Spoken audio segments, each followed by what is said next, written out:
Warum man mit dem starten sollte, sie haben in diesen Love Labs herausgefunden, dass 96% der Konfliktgespräche so aufhören, wie sie anfangen. Der Gottman hat ja nicht nur Probleme schreiben, sondern er wollte Lösungen zeigen. Ein riesen Macher. Wirklich ein Macher. Und er hat 7 Prinzipien herausgefunden, wo man kann Beziehung vertiefen kann, wo man kann die Bindung stärken und ja, einfach generell glückliche Beziehung führen, wenn man diese 7 Schritte macht. Ja. Von hey, wenn jetzt jemand plötzlich ein Baby in der Nacht vor deine Haustür legt, hast du als erwachsener Mensch die Verantwortung zu schauen, was du mit dem Baby machst. Aber du bist nicht schuld, dass das Baby, sehr gutes Beispiel. dass das Baby vor deiner Haustür liegt. Der Goodwill oder so der Benefit of the Doubt, von einfach mal, wenn eine Situation unklar ist, eher vom Positiven ausgehen. Es gestaltet die Interaktionen miteinander, das Zusammenleben so viel besser und konstruktiver und man wird sehr viel schneller eine Lösung finden. Weil das musst du mal schon geben. 69% von allen Problemen wirst du immer haben. Und die wirst du nicht lösen können. Ist das nicht schon Grund genug, um auch mit Akzeptanz in ein Gespräch hineingehen und zu wissen, hey, jetzt haben wir halt unterschiedliche Persönlichkeiten, unterschiedliche Werte, ist ja auch völlig okay und dass es aus dem heraus auch Probleme gibt, die wir nicht lösen können. Weil, warum ich das sage?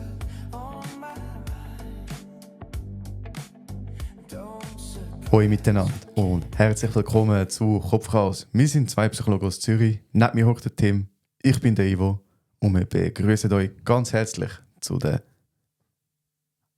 29. Wow. Folge.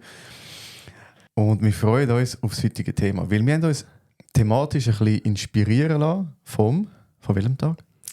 14. Februar. Vom Valentinstag. Genau. Ich habe gefunden, ich skippe jetzt mal das mit dem «Wie geht's dir?» Das ist gut. Ja, das finde ich okay. Sondern wir gehen direkt Aber Ivo, rein. wie geht's dir?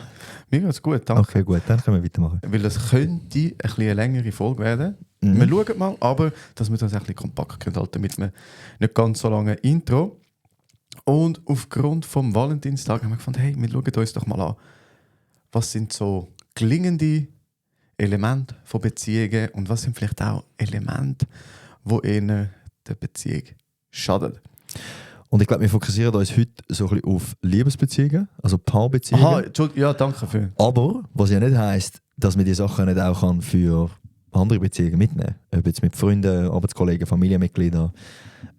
Ich glaube, dass sehr, sehr vieles von dem kann man mitnehmen. Aber wir werden uns heute fokussieren auf Paarbeziehungen. Genau, auf Liebesbeziehungen. Und einfach auch, weil dort die Intensität nochmal höher ist als in einer kollegialen Beziehung. Aber so gewisse Themen, gerade aus der Kommunikation und wir haben dann noch so ein bisschen Thema Konstruktivismus, kommt vielleicht auch wieder noch ein bisschen rein. Da kann man sicher recht viel auch auf andere Beziehungen übernehmen.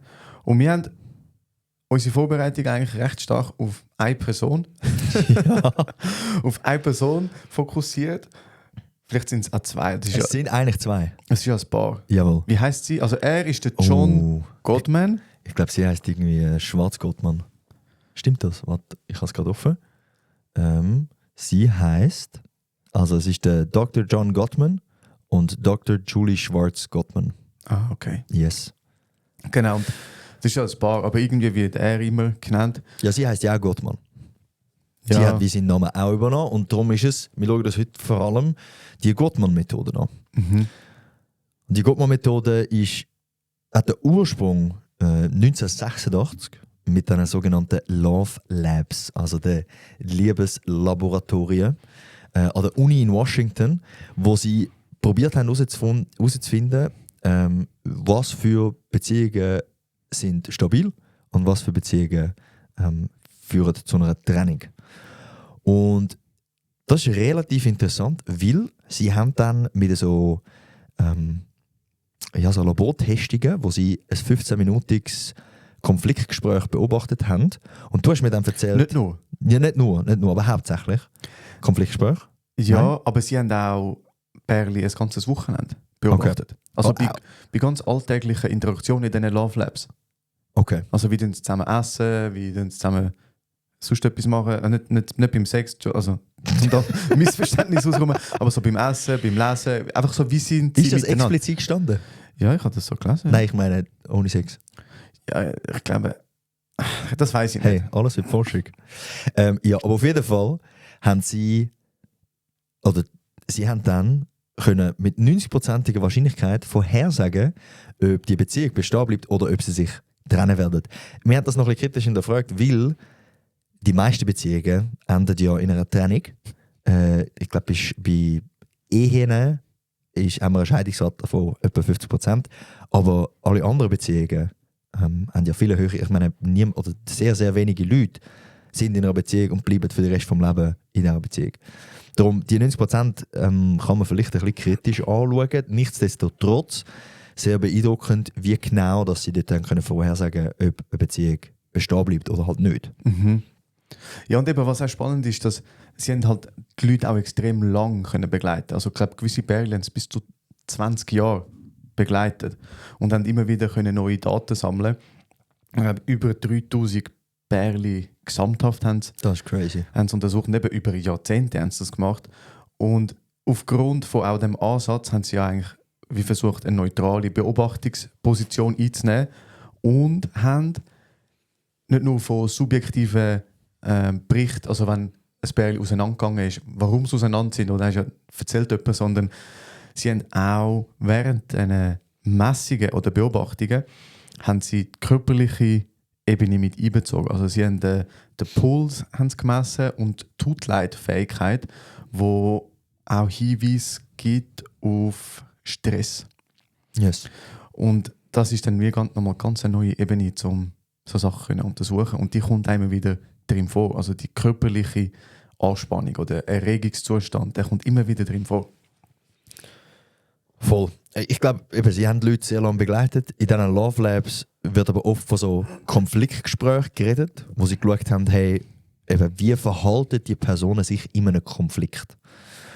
Und durch die Analyse von diesen x hunderten Konfliktgesprächen sind sie nachher mit 4 apokalyptischen Reiter, ein crazy Name, aufgekommen. Also 4 Verhaltensmuster, wo ich sage so ein bisschen ausschlaggebend sind, eben, ob sich ein Pärchen trennt oder nicht. Und wenn die 4 Muster zu fest gezeigt werden, dann sind die Chancen relativ hoch, dass die Beziehung zu Ende geht.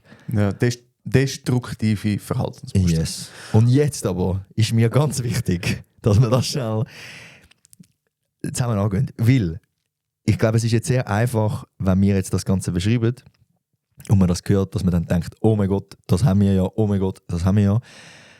Und man dann seine eigene Beziehung, falls ihr, die jetzt hört, in einer Liebesbeziehung sind und ihr das hört und findet, hey, das geht ja gar nicht, unsere Beziehung geht jetzt zu Ende. So kritisch muss man das nicht sehen.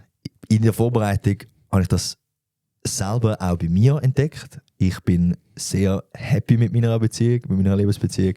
Und ich glaube, man muss dort nicht nachher das ganze Konstrukt und die ganze Beziehung von null auf hinterfragen. Man kann vielleicht schauen, hey, kann man vielleicht etwas besser machen, kann man vielleicht etwas optimieren und dort seine Beziehung festigen. Aber wenn ihr jetzt euch oder eure Beziehung dort wiedererkennt, bitte trennt euch nicht aufgrund von Kopfranz. Bitte.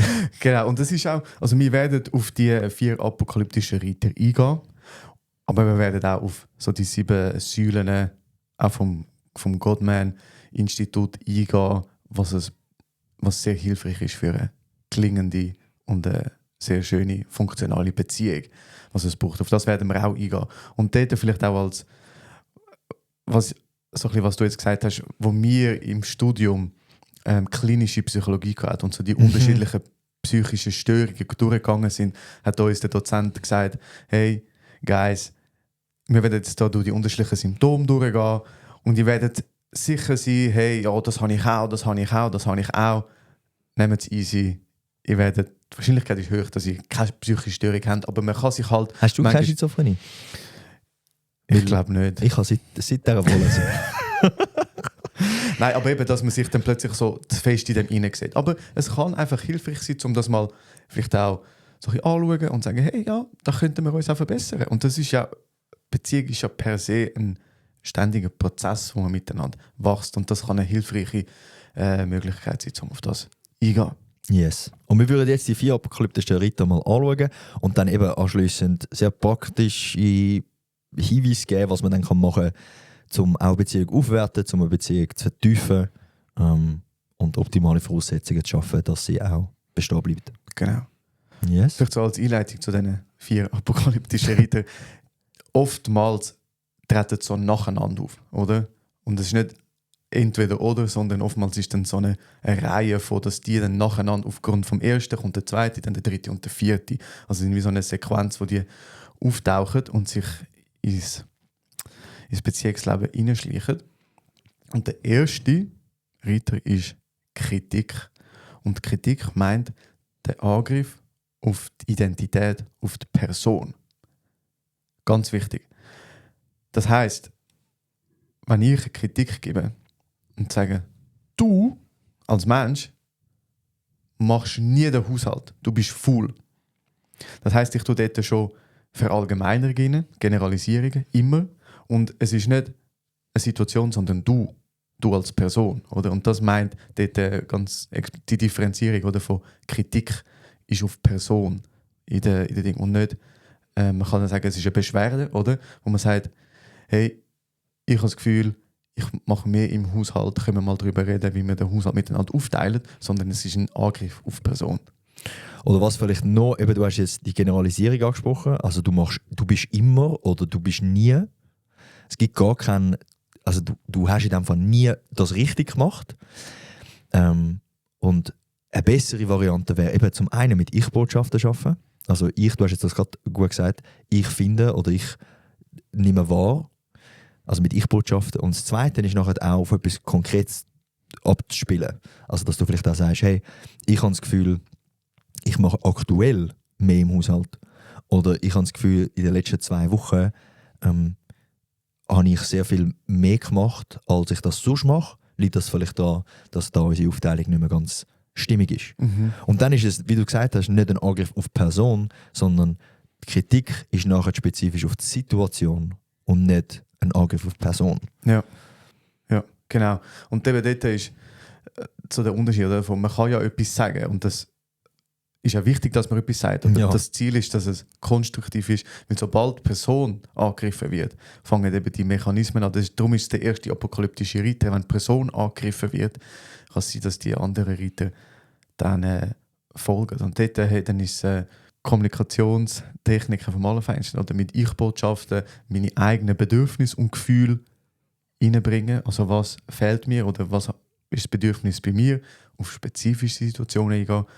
Und er hat da so ganz simpel 3 Schritte, oder? Dass einen sanften Einstieg machen in das Gespräch. Hat er gesagt, hey, also ich fühle, wie fühle ich mich, über, und dann kommt die Situation und ich brauche. Ganz simpel. Haben wir mal die WWW-Feedback-Regel gehabt? Nein. Eben, wir haben gemerkt in der Vorbereitung, dass sehr viel von diesen Aspekten von der Gottmann-Methode ist sehr verknüpfbar mit anderen Themen, die wir schon hatten. Und da kommt bei mir gerade die WWW-Regel in den Sinn, wo auch typische Kommunikationsschulungen sich nutzen. Das erste W ist Wahrnehmung. Also ich nehme wahr, die Wirkung, das macht mit mir. Also das erste sind rein objektive Beobachtungskriterien. Wahrnehmung, die Wirkung sind subjektive Einflüsse, die es auf mich hat. Und das dritte W ist nachher der Wunsch, den ich habe. Also ich würde mir wünschen, dass wir darüber reden, oder ich würde mir wünschen, dass wir im Haushalt wieder ausgeglichen sind. Darum, das kann man dort gut ableiten. Sag nochmal schnell seine 3, die er vorgeschlagen hat. Sehr ähnlich. Ich fühle mich traurig über die Situation, dass wir weniger Zeit miteinander verbringen. Ich brauche... Er kehrt die ersten 2 Ws.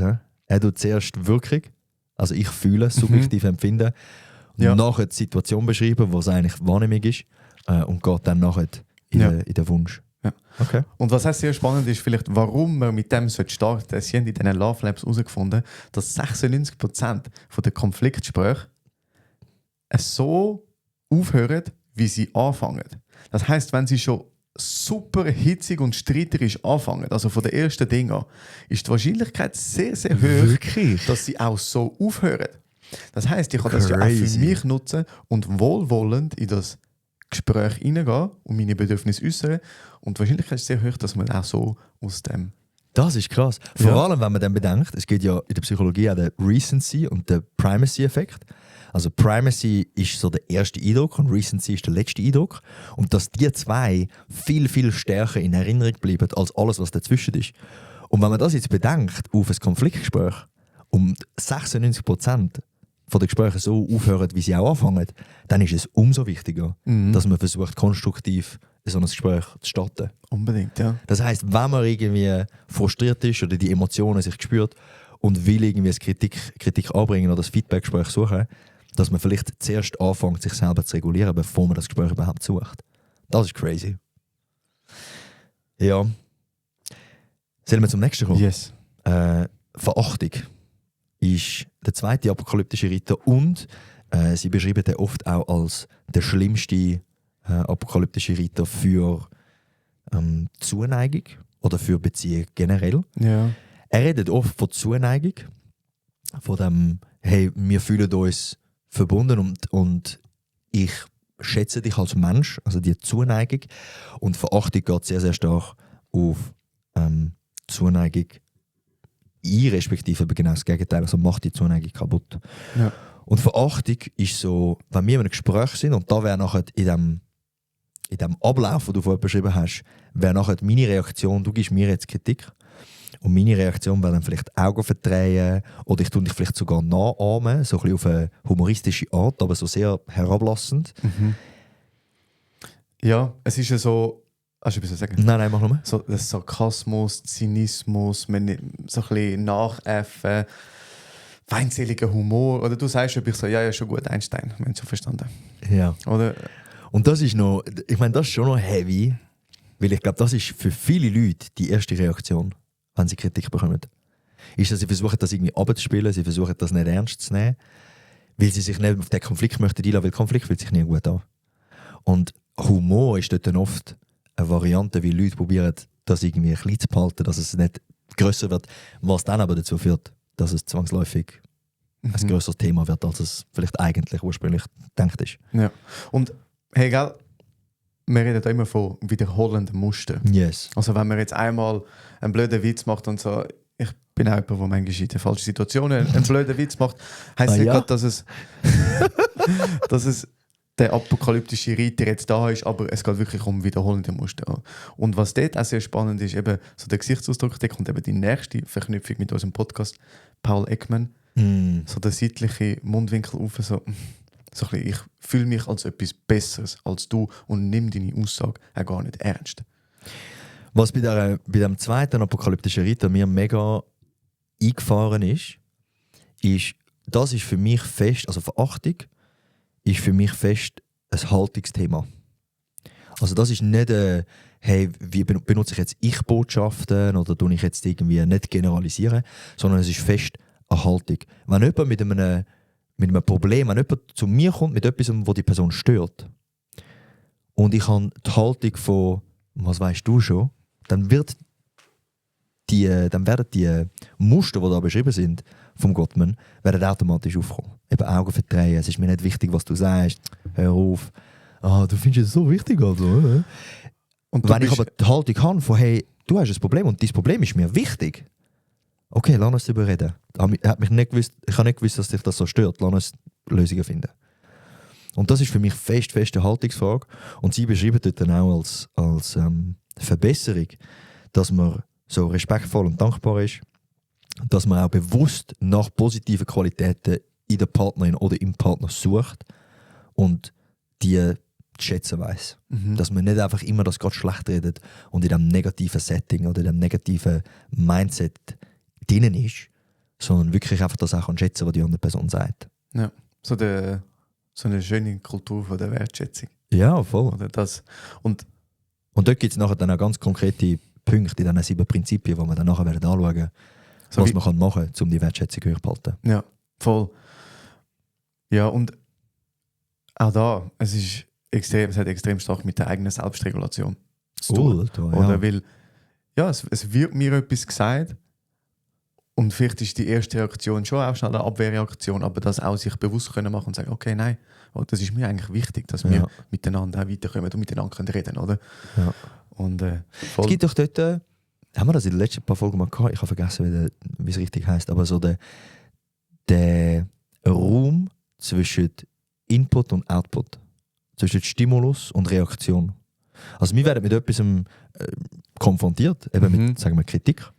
Und dann haben wir als Menschen, auch in unserem Hirn kann man das sehen, einen kleinen Platzhalter, eine kleine Zeitdauer, die wir nutzen können, wie das wir unsere Reaktion gestalten. Also ich werde kritisiert und jetzt kann ich entweder den Raum nicht nutzen und dann sofort mit irgendwie Gegenwehr und wir kommen dann aufs Nächste mit Defensivität. Aber ich kann dann entweder gerade in die Gegenreaktion oder irgendwie schlecht darauf reagieren. Oder aber ich nehme mir schnell die Zeit und mir überlegen, okay, wie möchte ich dann reagieren. Also nicht einfach autonom die Reaktion darauf geben, sondern wirklich proaktiv das Nächste, was kommt, irgendwie auch gestalten.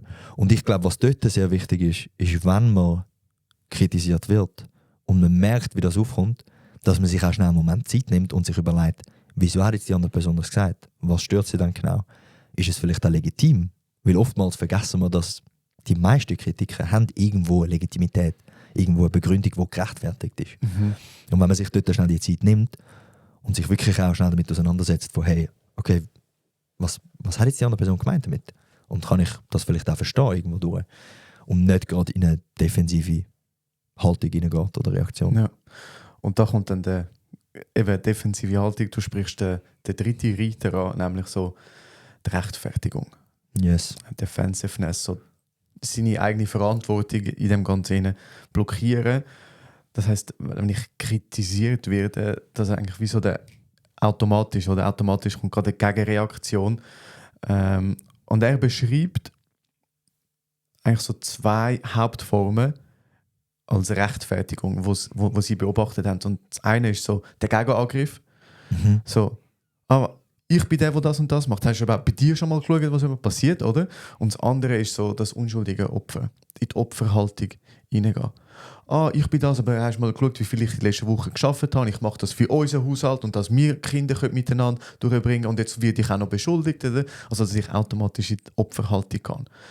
Und das ist dann wie so das Muster, das daraus gibt. Oder ich sage dir etwas und du gehst gerade in den Gegenangriff oder du gehst in die Opferhaltung. Und dort sieht man dann, dass in den Interaktionen auch stark, dass jetzt der dritte Ritter.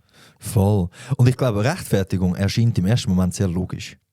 Wenn wir mit etwas angegriffen werden. Und es kann auch sein, dass das vielleicht von außen betrachtet überhaupt nicht gerechtfertigte Kritik ist. Wenn wir dann aber mit Defensivität reagieren, verhindert es einfach eine Konfliktlösung. Auch wenn die Kritik vielleicht nicht gerechtfertigt ist, müssen wir schnell uns Zeit nehmen und vielleicht rückfragen und sagen, wieso hast denn du das Gefühl? Oder wie ist denn das jetzt aufgekommen? Oder was genau ist es dann, was dich an dem stört? Weil Defensivität führt dann einfach dazu, dass du wie in einer Abwärtsspirale bist und du den Konflikt einfach nicht kannst lösen. Und eben, ich glaube, Rechtfertigung in vielen Situationen wirkt logisch. Die Frage ist einfach immer, was ist das Ziel? Ist das Ziel, sich selber quasi zu schützen? Oder ist das Ziel, um den Konflikt zu lösen? Ja, und was ich auch merke, dort ist die Haltung genauso dran. Geht es darum, zum Gewinnen oder Yes. das Argument gewinnen? Es geht nicht darum, ein Argument zu gewinnen. Weil das heisst, wenn ich ein Argument gewinne, verliert jemand das Argument. Heisst, es ist nicht konstruktiv gewesen. Es geht darum, zum Verständnis haben füreinander und schauen, wie können wir es miteinander lösen. Oder? Und wenn ich in den Gegenangriff gehe, ist wieso, ja, ich will jetzt das Argument noch gewinnen und dass du möglichst schlecht davon kommst. Und meistens hörst du dann auch gar nicht mehr zu, sondern bist in deinem Kopf schon das Gegenargument irgendwie am Ausformulieren. Ja. Und ich glaube, dort, vom Mindset her, was ich noch recht spannend finde, ist, gehst du in den Konflikt rein mit dem Ziel, dass deine Partnerschaft gönnt, oder gehst du in den Konflikt rein mit dem Ziel, dass du als Individuum gönnst? Weil, wie du es jetzt gerade gesagt hast, wenn ich als Individuum reingehe, wenn ich gewinne, verlierst du. Und wenn ich aber mit der Partnerschaft reingehe, dann bin ich als Individuum gar nicht so wichtig in dieser Interaktion, sondern wir als Partnerschaft versuchen, eine Lösung zu finden.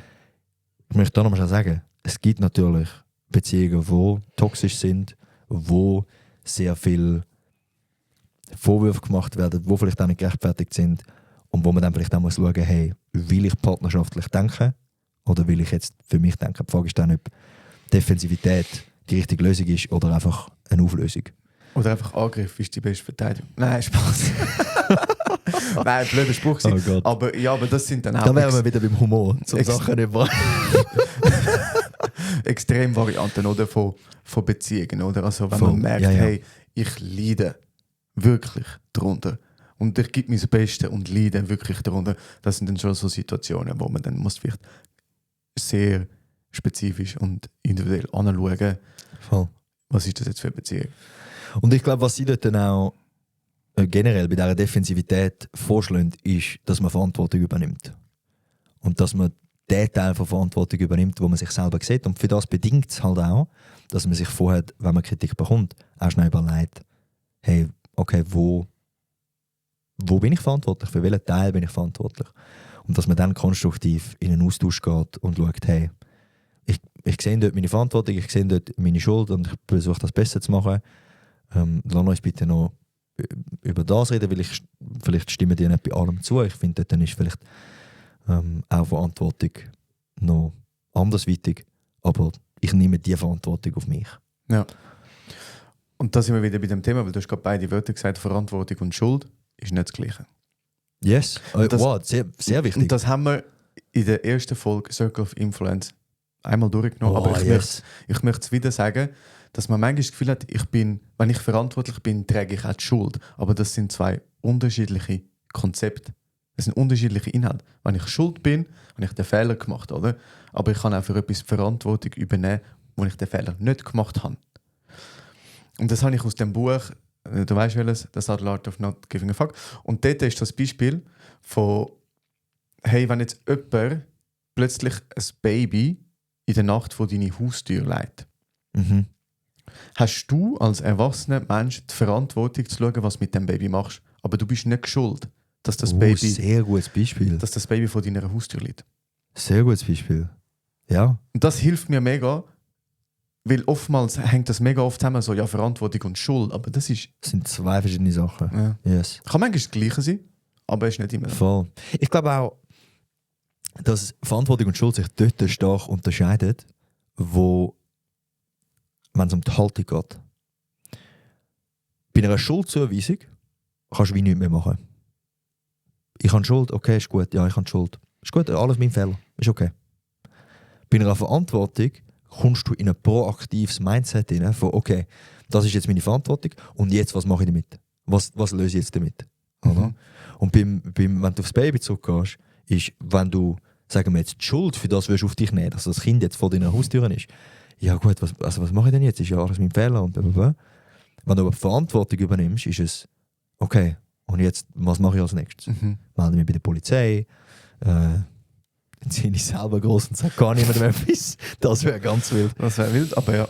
Aber ja, also ich glaube, von was dann nachher passiert, Verantwortung bringt dich viel eher in das Mindset hinein von okay, what's next? Wie lösen wir das Problem jetzt? Ja. What's next? Da kommt noch der vierte.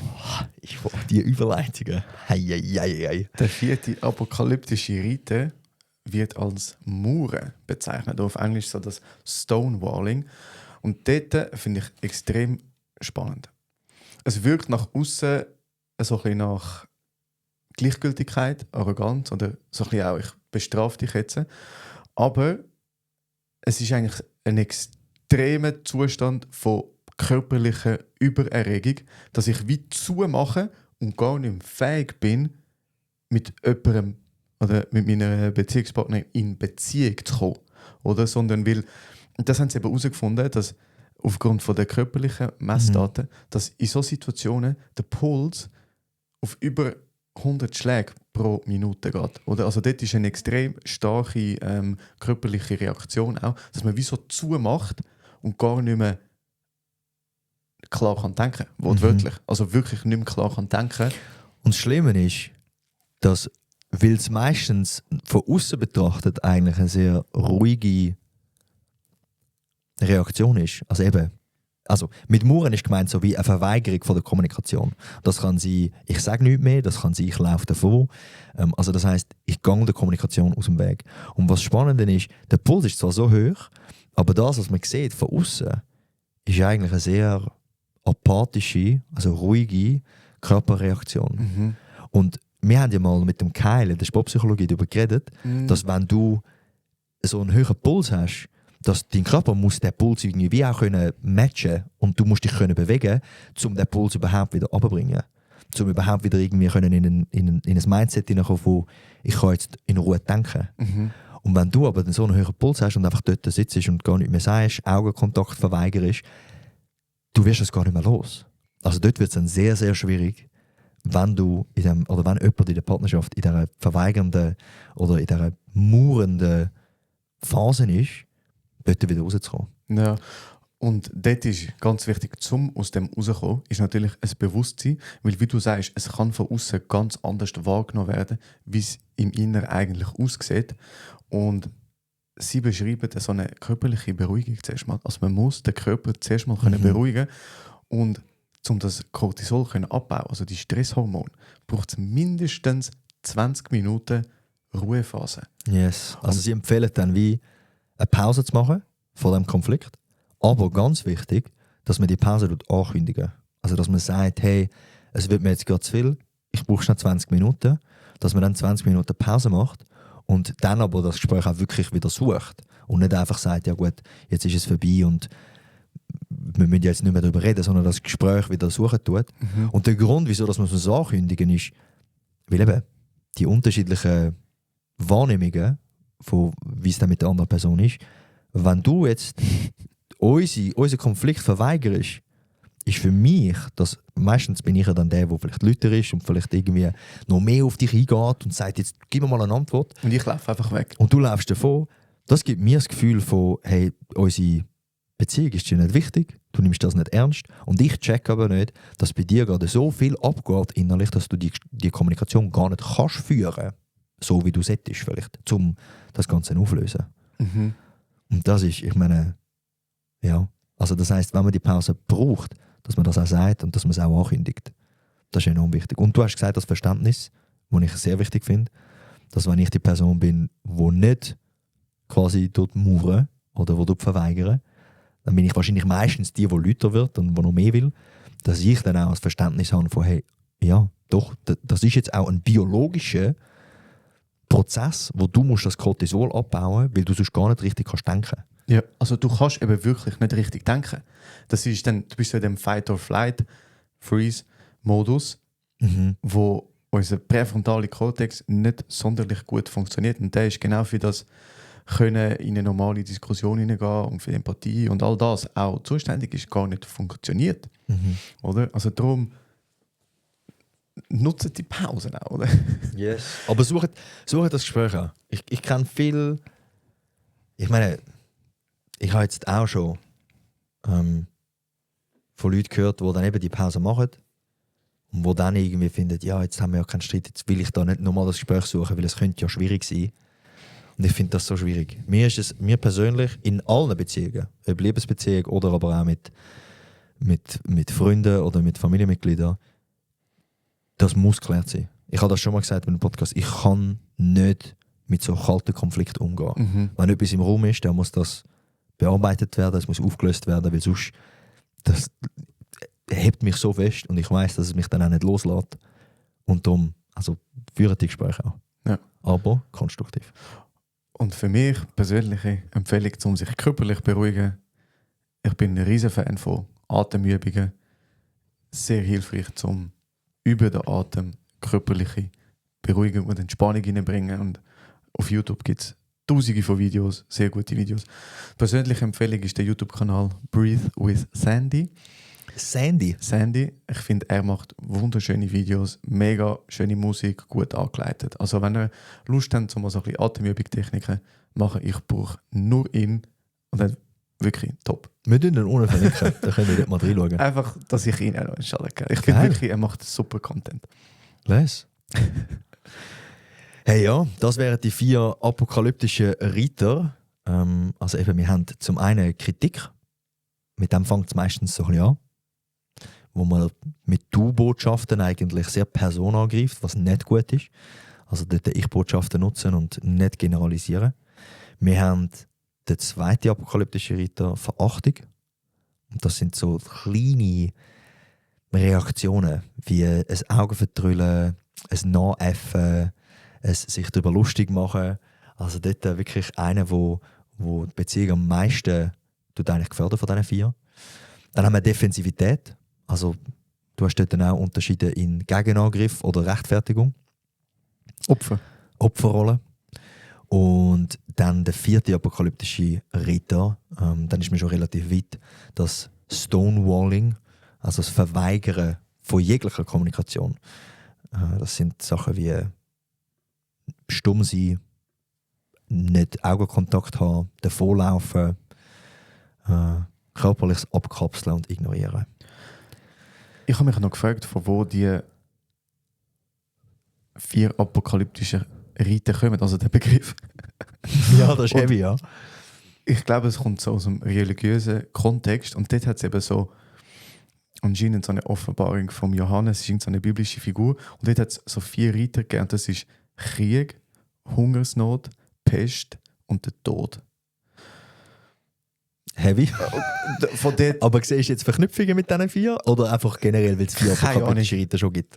keine Ahnung, ich glaube, Okay. das war so die Anlehnung gewesen. Okay. Ja, also der Tod von der Beziehung ist dann vielleicht... Sheesh. Wir können es auch aussehen. Es ist gerade Schreibt mal am Gottman, vielleicht kann er es euch beantworten. Wir können es nicht. verdammt düster gewesen, sorry. Wir können es auch aussehen. Nein, das ist okay. Dann kommen wir doch aus dieser düsteren Phase raus, nämlich der Gottman hat ja nicht nur Probleme schreiben, sondern er wollte Lösungen zeigen. Ein riesen Macher. Wirklich ein Macher. Und er hat 7 Prinzipien herausgefunden, wo man kann Beziehung vertiefen, wo man kann die Bindung stärken und ja, einfach generell glücklichere Beziehung führen, wenn man diese 7 Schritte macht. Ja. Und wenn ihr jetzt dazu lasst, ihr könnt euch das so wirklich vorstellen wie ein Haus und die 7 Prinzipien sind so Etagen von dem Haus und dann gibt es ist eine 2D-Zeichnung, links und rechts sind noch die Mauern, die das quasi tragen und die 2 tragenden Wände links und rechts davon, das ist so wie das Vertrauen und Commitment, wo rundum angesiedelt sind auf die 7 aufbauenden Prinzipien. Yes. Wenn ihr das sehen wollt, wir tun es vielleicht auch unten in die Shownotes oder ihr könnt es einfach googlen. Wenn ihr die 7 Prinzipien Gottman eingebt, dann findet ihr das Haus. Ja, und was, also per se sowieso, wenn ihr jetzt das nochmal genau nachlesen wollt, Gottman-Institut. Weiß nicht was genau. Es wird alles so genau beschrieben. Es hat extrem viele Blogartikel, spezifisch auf einzelne Sachen. Also extrem viele Informationen. Also sie beide sind massive Macher. Ja. Also der John Gottman und Fuck, wir sind so schlecht. Ich sag's euch, stopp, einfach, dass wir das richtig drin haben. Der John Gottman und Julie Schwarz-Gottman. Gut, haben wir das auch noch. Das ist so mies. Wenn du Zweitgenannter bist in einer wissenschaftlichen Arbeit oder was auch immer, du bist einfach immer vergessen. Ja, und die sind ja noch zusammen. Müssten wir mal ihre Beziehung analysieren. Wieso immer Das wäre auch. Kann das zu Spannungen führen? Das wäre auch sehr funny. Also nein, es wäre nicht funny, es wäre schlimm, aber es wäre sehr ironisch, wenn die 2 nicht mehr zusammen wären. Ja, das habe ich mir auch gedacht. Das ist wie wenn so Paartherapeuten oder Therapeutinnen geschieden sind. Was es, glaube ich, noch viel gibt, aber... Hey, das gibt es im Fall noch öppe, glaube Sie können vielleicht auch besser relaten. Zum da das. Gut, öppe, wir sind da wieder bei 50-50. Ja, das stimmt. Das stimmt. Ja, drum. Gut, also komm, wir gehen die 7 mal durch. Ich habe als allererstes Love Maps. Ja. Love Maps sind eigentlich so eine Karte, die ich habe von meiner Partnerin, von was sie antreibt, was ihr wichtig ist, was ihre Wünsche sind, was ihre Träume sind, was sie aber auch stresst oder ihre Werte sind. Also je besser, dass ich meine Partnerin oder meinen Partner kenne, desto besser ist meine Love Map. Und er sagt dort, hey, die Love Map pflegen und aufbauen. Und dort sagt er, das ist mehr als einfach nur am Abend fragen, hey, wie geht's dir? Sondern es sind wirklich so tiefere Fragen, wie zum Beispiel, hey, was macht dir Sorgen oder was beschäftigt dich oder was willst du mal schaffen, was willst du mal erreichen, was sind deine Ziele für nächstes Jahr. Und ich glaube, dort geht es wirklich darum, dass man einfach probiert, seinen Partner besser zu kennen. Ja. Und das ist also jetzt nicht nur die tiefe Frage, so, was ist dein Lebenstraum, auch, aber es geht also darum, hey, wer stresst dich aktuell im Büro am meisten oder mit wem hast du es am besten? Wirklich so auch... Karen. Karen! Oder hey, was hilft dir zum können oben runterkommen? Wie kannst du dich am besten entspannen? Was macht dich stolz? Wirklich so sehr breit. Oder es Und ich glaube, es braucht einfach Aufmerksamkeit und Neugier wirklich an der anderen Person. Weil es gibt der anderen Person das Gefühl von, hey, die ist interessiert an mir. Mhm. Und es nimmt sie Wunder, was mich bewegt. Und das Lässige ist, dass wenn man das macht, passiert die Kundgebung von der anderen Person viel natürlicher. Also irgendwann merkt man dann, man muss gar nicht so oft die Frage stellen, sondern die Partnerin oder der Partner kommt heim vom Arbeiten und fängt einfach an zu erzählen, was einen aktuell beschäftigt und was einen stresst. Und dann ist dann einfach nur noch der zweite Schritt, dass man aktiv zulässt und wirklich auch aufmerksam dabei ist. Ja. Ja, und gewisse Sachen auch bewusst kann nutzen, oder? Ich weiß nicht, so wenn jetzt gerade ein Neujahrswechsel ist, um darüber zu reden, hey, was sind deine Ziele oder was auch immer. Also das kann man ja dort auch noch gezielt einbauen. Yes. Voll. Gehen wir die Stege rauf, einen Stock höher zu der Ebene 2, Zuneigung und Bewunderung pflegen.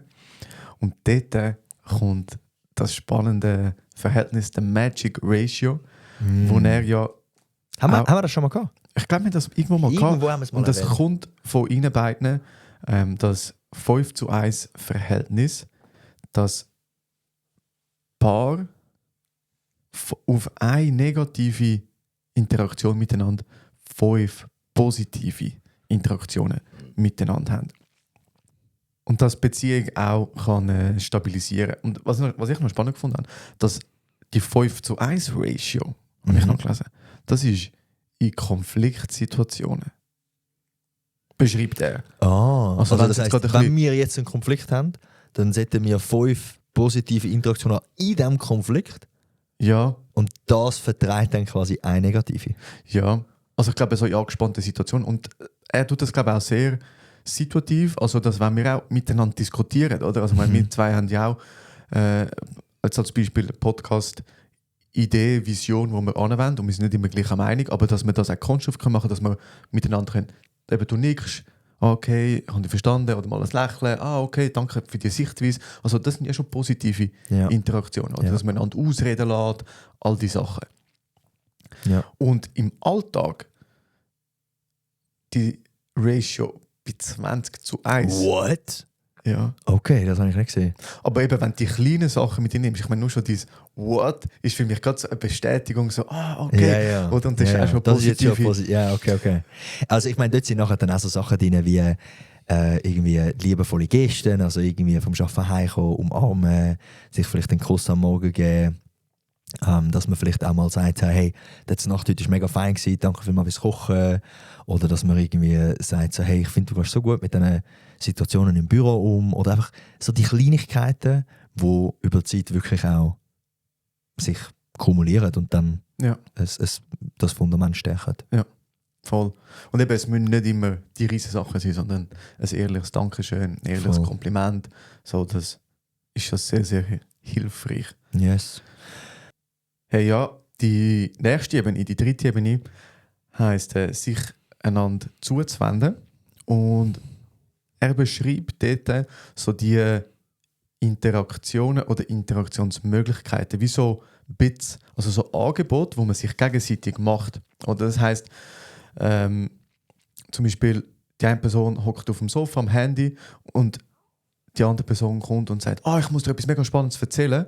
Das ist wie so ein Angebot, um in Interaktion miteinander zu kommen. Und es gibt ganz viel so subtil immer wieder Angebote, oder? Und wie ich auf die Angebote eingehe, bin ich dann auch in der Moment und sage, ja, spannend, erzähl mal weiter. Ja.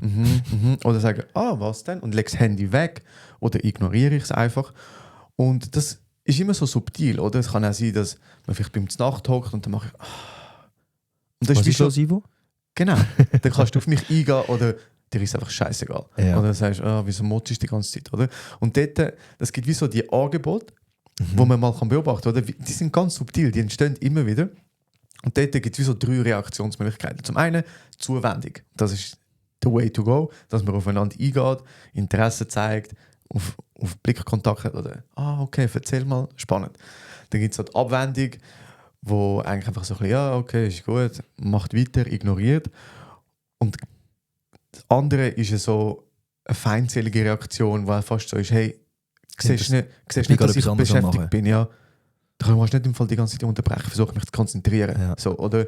Und das ist wie so, dass man die Angebote, die es im Alltag gibt, dass man die nutzt, um positive Interaktionen auch miteinander zu gestalten. gestalten. Und was ich da noch interessant finde, ist, die Angebote werden massiv viel weniger, wenn du miteinander sehr viel Zeit vor dem Fernseher verbringst oder vor dem Handy. Weil du bist nicht mehr miteinander in Interaktion. Wenn du einen Film schaust, kommt selten irgendwie so eine subtile Aktion von, ich würde eigentlich gerne etwas erzählen, weil in einem Film wäre es auch ein bisschen störend.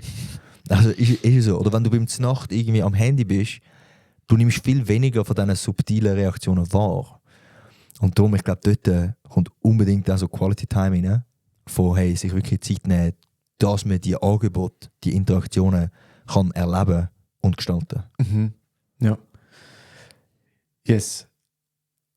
Da noch schnell ein bisschen Statistik. Der Gottman beschreibt, dass Pärchen, die lang miteinander zusammen sind, eine Zuwendungsrate von 86% haben.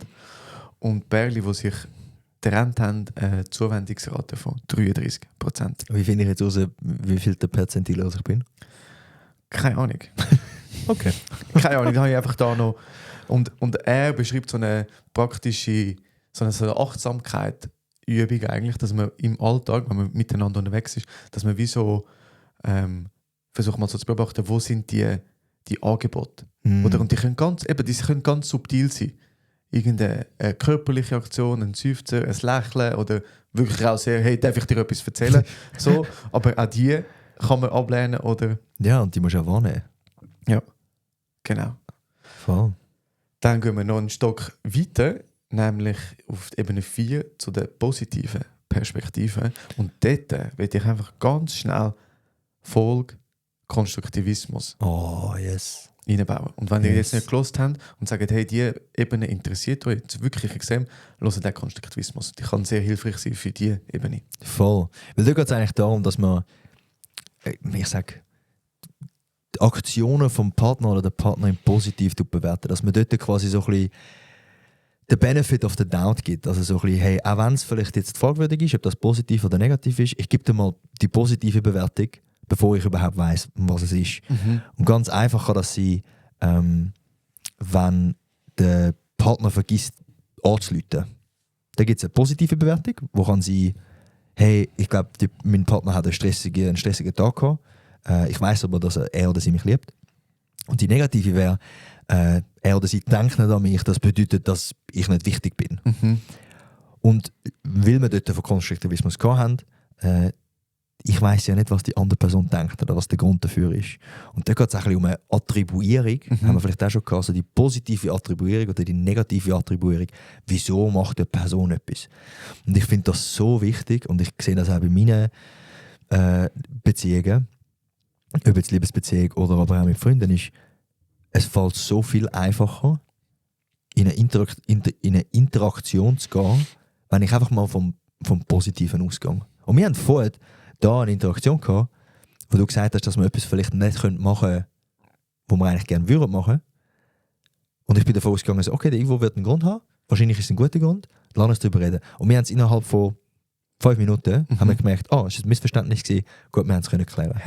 Und wäre ich aber dort reingegangen und hätte gesagt, der will uns jetzt das einfach kaputt machen und der will einfach nicht, dass es für mich irgendwie lässig wird und so, dann wäre es sehr viel schwieriger geworden, das in so kurzer Zeit aufzulösen. Die Interaktion ist eigentlich echt gut gewesen, weil ich habe in Ich-Botschaften geschafft. Du hast so gut in Ich-Botschaften geschafft. Du hast aktiv zugelassen und bist auf mich eingegangen. Das ist sehr gesunde Art, wie wir... Schade, haben wir es nicht gefilmt. Aber muss ich ehrlich sagen, jetzt wenn ich zurückdenke, weil in mir war so, irgendwie...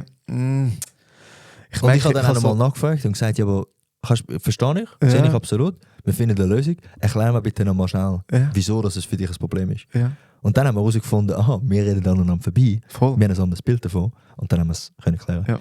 Aber Geil. der Goodwill oder so der Benefit of the Doubt, von einfach mal, wenn eine Situation unklar ist, eher vom Positiven ausgehen. Es Ja. gestaltet die Interaktionen miteinander, das Zusammenleben so viel besser und konstruktiver und man wird sehr viel schneller eine Lösung finden. Dort habe ich noch so ein Beispiel, wo ich weiß nicht, aber so das, er hat noch nicht geantwortet. So oft auch in Datingphasen. Also, er hat noch nicht geantwortet, er schreibt immer so spät zurück oder sie hat ihm noch nicht geantwortet. Immer so mit dem Antworten auf WhatsApp kommt so oft vor, dass man für sich ja eine persönliche Begründung gibt, warum die Person jetzt noch nicht geantwortet hat. Und oftmals, einfach so, weißt, wenn ich so mit Leuten über das rede, merke ich so, das ist eine negative Begründung, warum die Person jetzt Ja. noch nicht geantwortet hat. Ja, ja. Dann wüssten sie ja gar nicht. Ja. Und dort geht es darum, dieser negativen Begründung, die wir einfach so haben, entgegenzuwirken und sagen, Ja, wo auch basiert auf unseren eigenen Ängsten und Unzufriedenheiten und, Ja. und unserem eigenen Stress, wo dann halt dazu führt, dass man eben das Ganze negativ bewertet. Anstatt dass man einfach mal schnell überlegt, hey ja, es kann ja sein, dass die Person einen stressigen Tag gehabt hat, es kann aber sein, dass sie mich trotzdem noch liebt und es wird wahrscheinlich so sein und dass man dort einfach positiv, also gut, jetzt im Online-Dating ist Liebe vielleicht dann ein bisschen schnell groß. ja, aber es ist mir jetzt einfach in den Sinn gekommen. aber als ja, Beispiel, dass ich dieser Person wichtig bin. ja, Aber ja, Online-Dating ist das Thema. Vielleicht kommen wir da am Schluss von der Folge dann noch mit einem Teaser. We'll see. Aber zum nächsten. ja. Stockhofen, Ebene 5, Konflikt bewältigen. Yes. Hast du willen? Soll ich? Ja, also per se geht es. Er tut schon natürlich noch sehr differenzieren, aber es geht darum, wie den Pärchen miteinander Konflikt bewältigen. Und was ich dort sehr spannend finde, Mit den 69%. ja, Hast du die auch? ja, genau. Die finde ich crazy. Also, dass man unterscheidet, wenn man jetzt auf seine Beziehung schaut, was sind lösbare Probleme und was sind ewige Probleme. Und du hast es gesagt, 69% der Konflikte basieren auf ewigen Problemen. Und wenn ihr jetzt fragt, ja, was sind ewige und was sind lösbare, ewige Probleme sind so fundamentale Unterschiede in Persönlichkeit, Wert, Lebensstil. Jemand ist sehr sparsam, jemand mega genussvoll, jemand ist zeitlich eher flexibel und spontan und jemand ist sehr pünktlich und gern planet. Und das einfach so grundsätzliche Unterschiede, wo immer wieder Konflikt geben, aber dass viele von denen eigentlich ewige Probleme sind. Ich habe ein super Beispiel dafür. In meiner Liebesbeziehung. Vor allem so, es ist wirklich etwas es ist wirklich etwas Kleines, aber es kommt einfach immer wieder auf. Und dann, der Gottman sagt, hey, die, ich sage, erfolgreichen Pärchen schaffen dort das Problem konstruktiv zu lösen. Bei uns ist jetzt das zum Beispiel Fleischkonsum. Ich esse Fleisch und habe Fleisch sehr gern. Und sie probiert eher wenig Fleisch zu essen. Und dann kommt es immer wieder mal auf, dass so ist, so, hey, jetzt hast du da irgendwie schon wieder Fleisch gekauft. Oder es geht darum, jemand muss kochen für beide. Und dann ist die Frage, gut, wenn ich jetzt koche, koche ich jetzt mit Fleisch und dann muss ich für sie irgendwie auch noch etwas Einzelnes kochen. Wenn sie kocht für uns, dann ist es irgendwie, muss sie für mich jetzt noch extra Fleisch kochen, ja oder nein? Und dort gibt es immer wieder so Themen und das wird bestehen bleiben, außer jemand von uns entscheidet sich, die Ernährung umzustellen. Aber das Problem wird bestehen bleiben. Und dort geht es einfach darum, dass wir immer wieder konstruktiv in das Gespräch hineingehen, um herauszufinden, hey, okay, was ist jetzt für dich wichtig, was ist für mich wichtig, wie bereit bin ich, dir nachzukommen, wie bereit bist du, dass du probierst, es mir recht zu machen. Und dort das Konstruktive von, hey, auch dort wieder mit Ich-Botschaften arbeiten oder hey, ich fühle mich irgendwie ein bisschen vernachlässigt oder das wäre mir wichtig. Ich glaube, das ist so wichtig. Weil das musst du mal schon geben. 69% von allen Problemen wirst du immer haben. Und die wirst du nicht lösen. Und ist 69 auch eine Lösung dazu? Vielleicht. Okay. Nein, aber was ich eigentlich spannend finde an dem, eben 69% von allen Problemen wirst du nicht lösen können.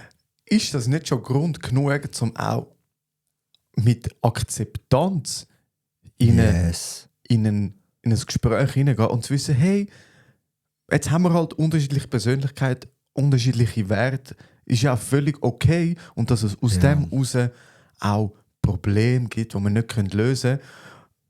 Weil, warum ich das sage, er beschreibt, dass es wie so einen Gridlock gibt. Wenn man zu fest in diesen Problemen, die nicht lösbar sind, verharrt, die zu Stillstand führt.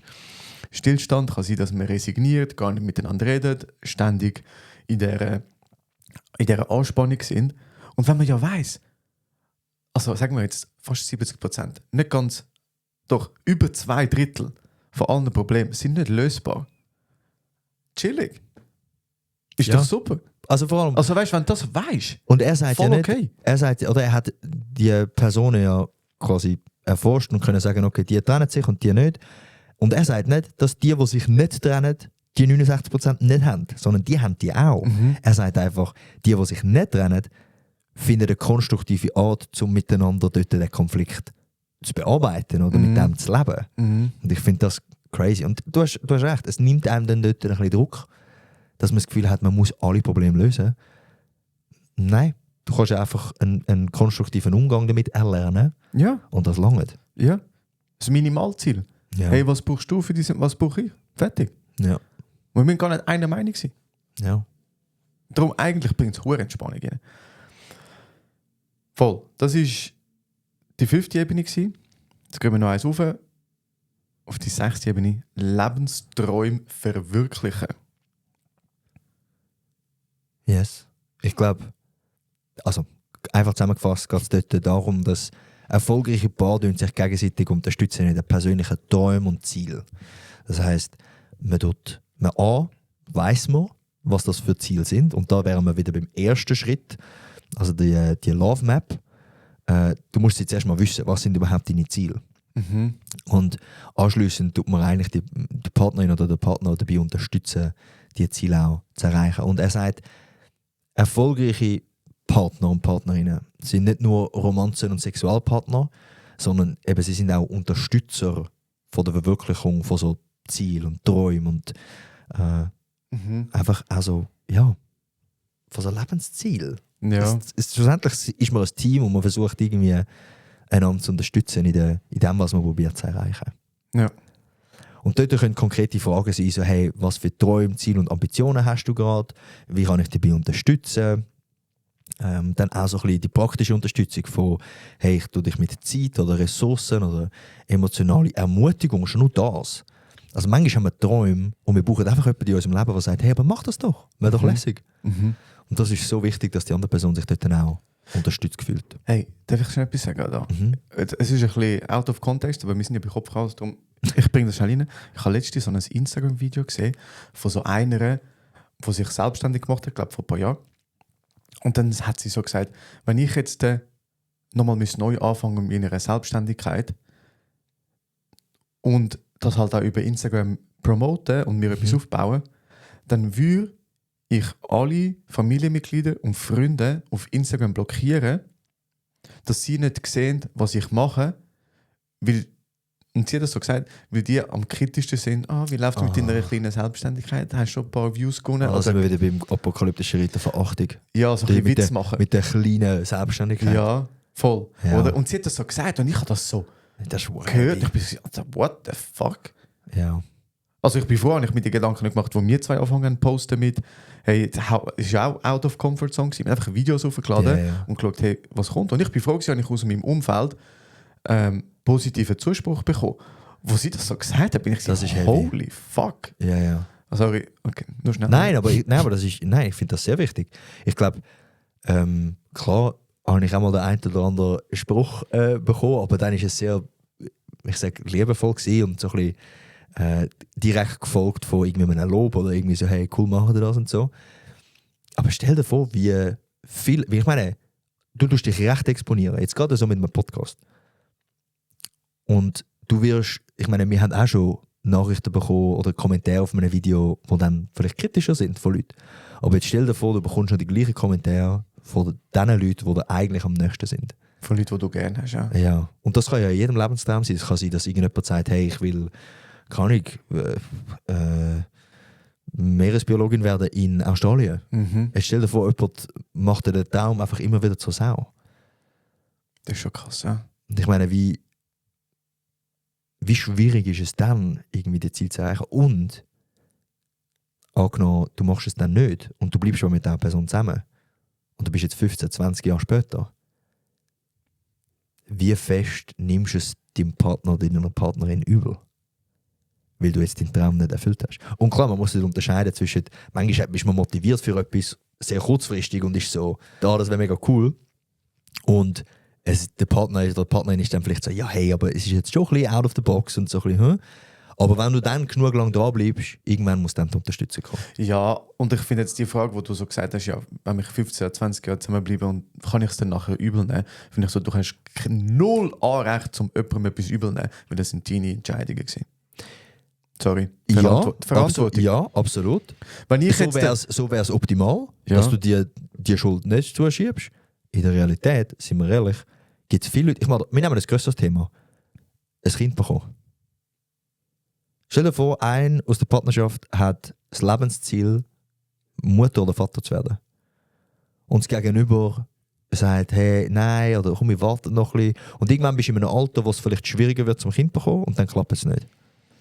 Und ja klar, die richtige Variante wäre, dieser Person das nicht übel zu nehmen, weil schlussendlich ist es deine Entscheidung. Und wenn das dein Lebensziel ist, dann musst du vielleicht einen neuen Partner suchen. Aber in der Realität glaube ich, dass es sehr viele Leute gibt, wo dann das sehr schwierig ist, um nicht die Verantwortung der anderen Person auch zu geben und die Schuld. Ja, guter Punkt. Also Ja, darum, ja, gesehen ich sage, es ist heavy. Ja, also definitiv, ja. Hey, jetzt gehen wir wieder ins Positive rein. Jawohl. Wir sind da immer noch bei den Säulen des Gelingens, aber es ist eine spannende Diskussion, ja. Ja. Jetzt sind wir schon bei der 7. Jetzt sind wir eigentlich schon im obersten Stock angekommen. Und wenn all die Ebenen, Im Estrich. so, ich glaube, das ist wie auch so die Erweiterung von der 6. Stufe, so Lebensträume verwirklichen, nämlich gemeinsame Sinn schaffen. Also nicht, dass man sich einfach gegenseitig bei den individuellen Träumen unterstützt, sondern auch so einen gemeinsamen Sinn und Sachen, die einem verbindet, schafft miteinander. Und ich glaube, dort bist du dann an dem Punkt, wo ich vorher gesagt habe, schaffst jetzt du für deine Partnerschaft oder schaffst du für dich? Ja. Und das Gemeinsame von wirklich, wir als Partnerschaft sind wichtiger als das Individuum. Und dort muss man schauen, wie weit das man geht. Weil schlussendlich, ja. Das ist sowieso eigentlich immer ein Spannungsfeld. Das habe ich gerade letzte wieder gelesen, so dass ich und wir, also per se, immer, das ist immer ein Spannungsfeld, jetzt nicht nur in Liebesbeziehung, oder? Also wie viel bin ich Individuum und Freiheit und auch mit Familie. Ist ja genau das Gleiche, oder? Dort haben wir unsere erste Bindungserfahrung. Es ist immer so, das Ich, wie viel bin ich der Freigeist und alleine und alles. Und das Wir in der Liebesbeziehung oder mit der Familie oder mit den Kollegen, wie viel sind wir ein Miteinander. Und das ist immer ein kleines Spannungsfeld, oder?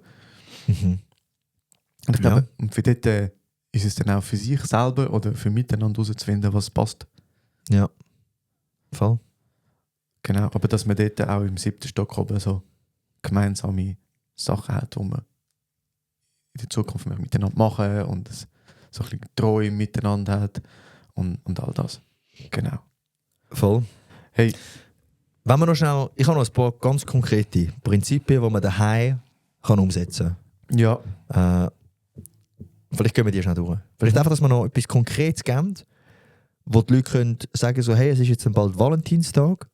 Finde ich schwierig, weil dort sind dann auch sehr viele Erwartungen bei Valentinstag. Ja, aber jetzt stell dir vor, Die es ist sind Valentinstag und jemand hört den Podcast und denkt sich so, hey, mega cool, ich will voll an meiner Beziehung auch arbeiten und auch wenn sie schon schön ist, aber ich will jetzt die noch weiterbringen und das ist jetzt cool Input gewesen, dass man sich dann so aufgrund von diesen Themen, die wir jetzt besprochen haben, wie so schöne, positive Interventionen ausarbeitet und das quasi das Valentinsgeschenk ist. Das wäre sehr schön. Ja. Ist es? Ja, absolut. Also vielleicht einfach, ich gebe euch 6 kleine Tipps, praktisch. Okay. Das erste, wöchentliche Dates. Wir zum Beispiel machen das auch. Wir haben wöchentlich einfach einen Wochentag, wo wir am Abend ist einfach für uns eingeplant. Und dort ist einfach das Planen von regelmäßiger, störungsfreier Zeit kein Handy, kein Fernsehen. Zweitens, Daily Check-ins. Sich 10 bis 15 Minuten Zeit nehmen am Tag, um den Tag zu besprechen und um sich einfach irgendwie miteinander zu connecten. Zum schauen, hey, wie ist es dir gegangen, wie ist es mir gegangen, okay, wie ist uns auch unser Energielevel, dass wir wissen, hey, was läuft. Drittens, dann als Gegenspieler, wäre die Love Map Challenge. Also das heisst, man kann für eine Woche der Partnerin oder dem Partner 5 Fragen stellen, wo du selber noch nicht über die andere Person weißt. Das kann sein über Zukunftsträume, das kann sein über Ängste, das kann sein über Wünsche, die man einfach generell hat, auch in der Beziehung. Aber es sollen 5 Fragen sein, wo du selber die Antworten noch nicht drauf weißt. Viertens, das Dankbarkeitsritual. Sich jeden Abend einen Moment Zeit nehmen, um der Partnerin oder dem Partner für irgendetwas zu danken. Das kann sein für die Nacht, das kann sein für den Anruf, den man heute bekommen hat, das kann sein für was auch immer, das kann etwas sehr Kleines sein. Aber dort finde ich noch spannend, es gibt ja auch 3 Good Things von der positiven Psychologie, wo man mit sich selber schaut, was für 3 positive Sachen sind heute passiert. Wo einem selber sehr viel mehr Ruhe gibt und sehr viel mehr Zufriedenheit am Ende des Tages. Und das ist basically einfach das, aber halt mit einer Partnerin oder mit einem Partner. Das 5. ist die Gottman Repair Checklist. Finde ich auch geil. Und zwar, es gibt die Checkliste, wo man kann schauen, hey, okay, wie können wir die verwenden, um einen Konflikt, der festgefahren ist, konstruktiv zu kommunizieren. Und dort haben wir ein paar Sachen gesagt, eben Ich-Botschaften, nicht generalisieren. Er hat dort das, hey, mir geht es gerade so aufgrund von dieser Situation und ich will mir das wünschen. Also die 3 Schritte. Das heisst, nächstes Mal, wenn ihr in einem Konflikt oder in einer Diskussion festgefahren sind, probiert ihr das mal. Vielleicht hilft es. Und die 6. Jeden Tag versuchen, eine kleine, liebevolle Geste bewusst zu machen. Das kann sein eine Umarmung, das kann sein eine Nachricht, das kann sein einen Kaffee bringen an den Arbeitsplatz, wenn ihr beide im Homeoffice sind, oder eine Tasse Tee am Abend, was es immer ist. Aber etwas Kleines, Positives, was ihr ganz bewusst macht. Ich glaube, man muss nicht alle 6 machen. Aber ihr könnt ja mal, wenn ihr etwas sagt, hey, das hat mich jetzt angesprochen, probiert das doch mal. Jetzt vor allem so über den Februar hinaus. Vielleicht am Valentinstag dürfen es 2 Sachen sein. Und dann schaut ihr mal, was passiert. Ich habe noch etwas, und zwar hat es so eine Frage gegeben, wie lange dauert es, bis man Veränderung wahrnimmt mit der Gottman-Methode? Also wenn man die 7 Prinzipien nutzt und Leute auch es gibt auch zum Beispiel so Gottman-Therapie, dass du als Paartherapie dann quasi dort hingehst. Und sie haben dort herausgefunden, dass in einer Studie, dass eine Verbesserung schon nach 8 Sitzungen passiert ist. Also die sind 2-mal in der Woche gegangen. Okay. Und nach 1 Monat sind quasi schon Verbesserungen da. Ja. Aber wie bei allem, wenn es um Verhaltensveränderung geht, ist es Konsistenz und Wiederholung, die wichtig ist. Neues Verhalten lernen. Ja. Genau. Und was auch noch spannend war, sorry, etwas Letztes, die Methoden in der Erforschung haben herausgefunden, dass sie sogar erfolgreich ist bei nicht trainierten Therapeutinnen. Also es müssen nicht Therapeutinnen oder Therapeuten sein, die die Gottman-Methode nutzen mit einem Pärli, sondern es können auch Laien sein, weil das Entscheidende ist nicht der Therapeut oder die Therapeutin, sondern die Methode in sich funktioniert. Das ist krass. Das heisst, man muss tendenziell gar nicht in eine Therapie, sondern kann das versuchen, in einem ersten Schritt selber zu nutzen. Klar, wenn es zu fest verfahren ist, dann ist es natürlich hilfreich, sich externe Hilfe zu suchen. Du meinst das? Ich habe gemeint, jetzt fangen einfach Leute an. Nein, bitte, macht nicht ein Paartherapie-Büro auf und nutzt einfach, bitte macht das nicht. Weil jetzt hat mich jetzt gerade verdammt Nein. Im Coaching ist der Nummer 1 Wirkfaktor Beziehung zwischen Coach und Coachee. Und ich kann mir jetzt vorstellen, auch gerade in einer Paartherapie ist Beziehung yes, sehr absolut wichtig. Und das hat mich jetzt gerade Nein. Also, was ich damit sagen will, ist vielmehr, dass man nicht direkt in eine Paartherapie muss, wenn man das will nutzen, sondern die Methode in sich funktioniert. Und man kann sich informieren auf der Website von den Gottmans und dann dort versuchen, Sachen für sich umzusetzen. Ich glaube, wichtig ist einfach die Bereitschaft von beiden, dass sie dabei sind. Es ist aber auch die Frage gestellt worden, was ist, wenn jemand sich verweigert, zum Beispiel zu dieser Paartherapie zu kommen. Und sie haben dann auch geforscht und geschaut, dass wenn nur eine Person die Gottman-Methode nutzt, dass das auch verbessert, aber halt langsamer. Ja, spannend. Yes. Hey, was ich jetzt sehr schön gefunden habe, ist, dass du sehr explizit einen Tipp oder Tipps gegeben hast, weil das für die jetzt zulassen, das ist bei Psychologen sehr selten, dass du konkret einen Tipp bekommst, weil oftmals auf eine sehr spezifische Frage ist die Antwort. Kommt drauf an. Darum habe ich das jetzt sehr schön gefunden. Hast du wirklich konkrete Tipps und Sachen, die man auch gut kann im Alltag integrieren kann. Kleine Sachen. Es braucht kein Geld, es kostet nichts, es braucht nicht extrem viel Zeit, sondern man kann es schön im Alltag implementieren. Mega cool. Yes. Wunderbar. Ja. Dann, bevor wir... Nein, komm, gehen wir doch in die letzte Hirnzelle. Hey, ich muss sagen, ich hoffe, es ist nicht eine zu stressige Folge für euch, weil ich habe gemerkt... Ich habe es geil gefunden. Also ich habe sie mega cool gefunden. Ich habe es sehr lässig gefunden. Wir haben aber eine rechte Pace drauf gehabt, weil ich habe gewusst, okay, wir haben 4 apokalyptische Reiter, plus haben wir noch 7 Stufen. Und ich wollte dort, dass es nicht eine zu lange Folge wird. Aber hey, schreibt es gerne rein. Aber ich habe es jetzt sehr informativ gefunden. Und so schlossen es auf. Kann man bei Spotify langsamer hören? Kann man. Haben wir dann verzerrte Stimme? Wahrscheinlich. Und was ihr auch machen könnt, geht einfach aufs Transkript, nehmt das Transkript, tun es auf ChatGPT, macht eine Zusammenfassung und dann habt ihr alles nochmal auf einem A4 oder 2 A4 Seiten für euch ready. Sollen wir Ihnen eine Zusammenfassung aufladen? Nein, sorry. Ich kann nicht alles für Sie machen. Also, nein. Für die, die Lust haben. Für die, die Lust haben. Das ist hilfreich. Yes. Und wenn ihr euch... Sorry. Nein, weißt du, was machen wir? Nein. Ich lade Ihnen eine Zusammenfassung auf. Aber, wenn ihr die Zusammenfassung abladet und uns noch nicht folgt... Wo ladest du sie auf? Ich kann sie nicht... Ja, fair.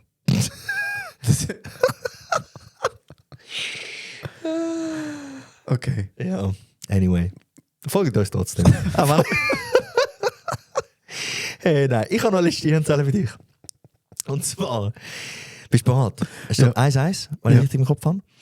Ich habe etwas genommen, wo ich schon sehr, sehr lang sehr faszinierend finde.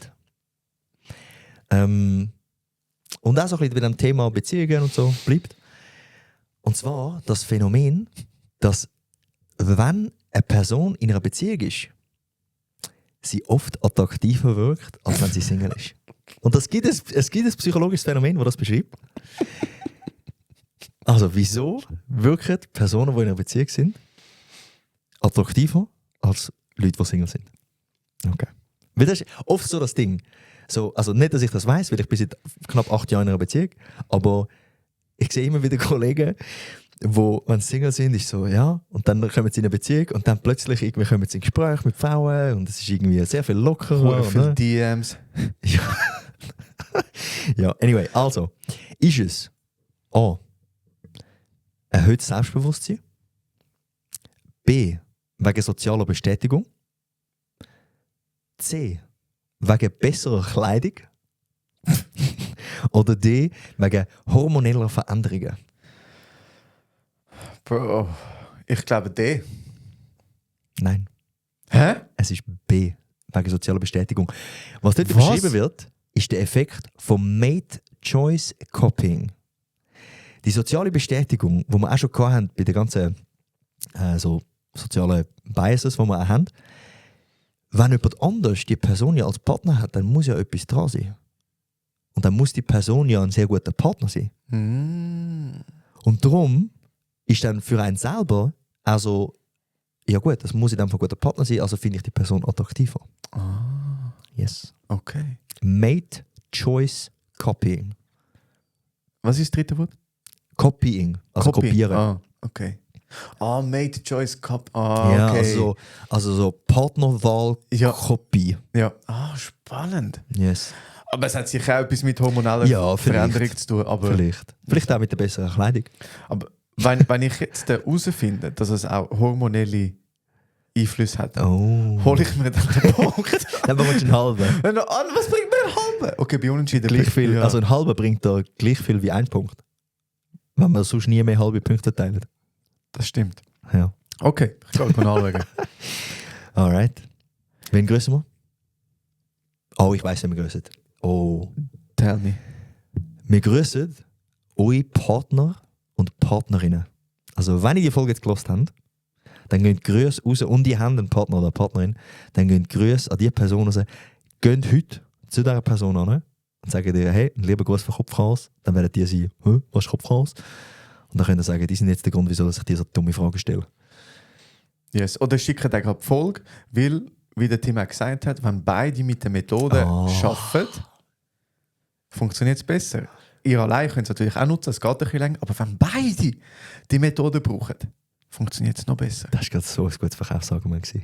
Yes. Darum, danke vielmals fürs Teilen, danke vielmals fürs Zuhören und danke vielmals für den Support. Und wir wünschen euch alles Gute, guten Start in die Woche. Bis nächstes Mal. Ciao zusammen. Tschüss miteinander.